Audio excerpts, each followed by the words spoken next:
In 3 days, the federal government's either going to raise the national debt ceiling or default for the first time in history. What will that do to housing in Portland? Find out.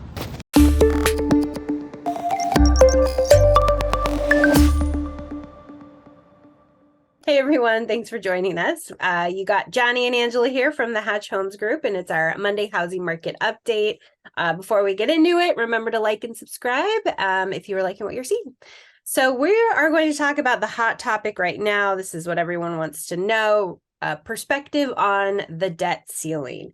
There's a lot of ways that this issue can affect the economy, but we're here to break down how it will affect, or how it is affecting, the Portland area real estate market. So we're going to break down some trends that we're watching right now. And of course, we'll know a lot more in a few days, but this is what we know now.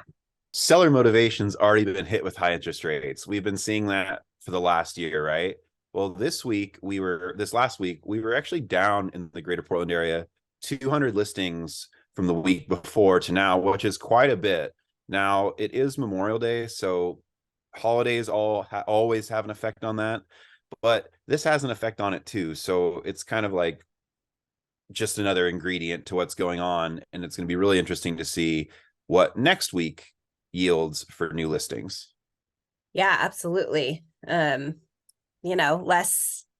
inventory though is protecting the home prices, right? So Yeah, less homes coming on the market is what is protecting the home prices. So definitely a big trend to watch. Another trend is unemployment. How can this all, affect unemployment? There's a lot of people saying that we could see a significant rise in unemployment. Maybe not like crazy huge, but I think one article said like 5 to 8%. And so in terms of putting that, of how does that affect the real estate market? Well, that would mean that more people might not be able to stay in their homes. So you have foreclosures. That could also mean that people need to sell fast, right? So sellers that have a motivation to sell fast means that they might price their home a lot lower than market value just to get it gone. And then that could bring prices down, right? So in the Pacific Northwest, Portland metro area, we would really have to see a significant amount of that happening for it to make a huge impact on prices.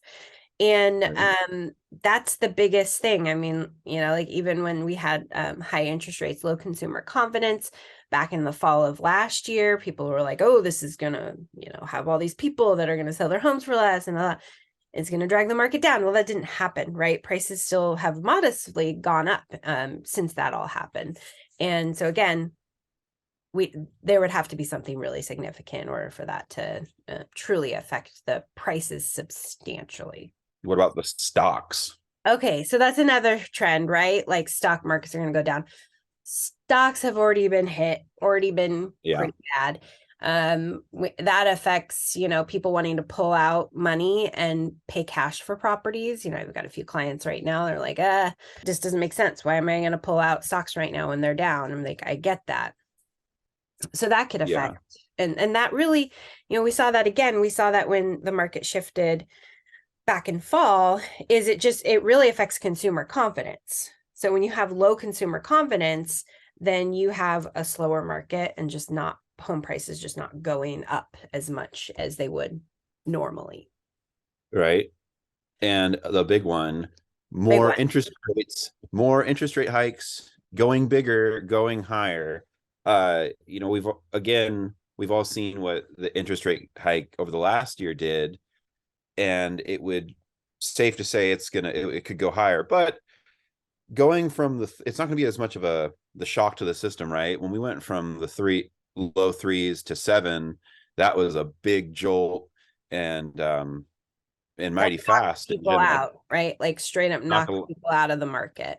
Exactly. So going from the high 6s, low 7s to 8.5, like that sucks, but it's not as big of a shock to the system comparatively.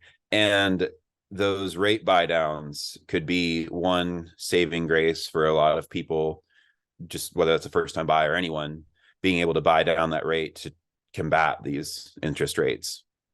Yeah, and that's a benefit that we saw again, right? When we went up to 7% last fall. is those rate buy downs really did help a lot of buyers still get into a home.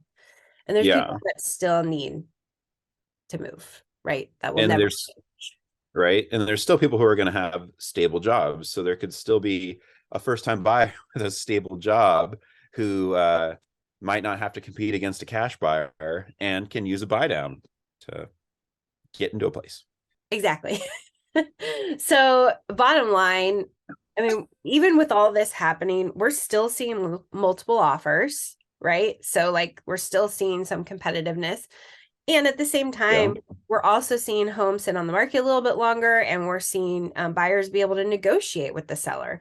So it seems to be, although a little bit like time's hard to predict, it's still a moving market. We're still like not crazy high inventory.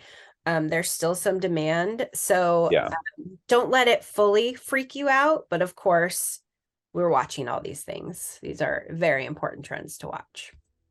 So what are your fears with all of this? What are your concerns?